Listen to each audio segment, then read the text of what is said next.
supreme court की 2 जजों की बेंच यानी डिवीजन बेंच में, जिसमें शामिल थे हमारे देश के सीजेआई जस्टिस सूर्यकांत और ऑनरेबल जस्टिस जॉय मौला बागची, ने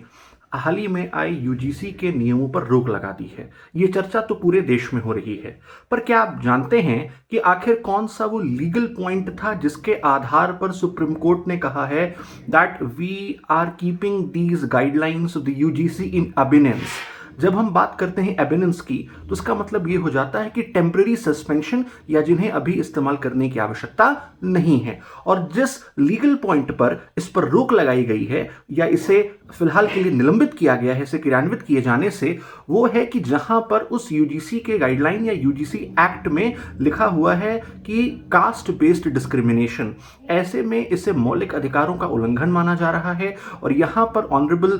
सुप्रीम कोर्ट ने कहा है कि जब ऑलरेडी हमारे यहां कॉन्स्टिट्यूशन में ऑल काइंड्स ऑफ डिस्क्रिमिनेशन पर प्रतिबंध है, यानी किसी के साथ किसी भी प्रकार का कोई भी भेदभाव नहीं किया जा सकता, तो आखिर फिर अलग से कास्ट बेस्ड डिस्क्रिमिनेशन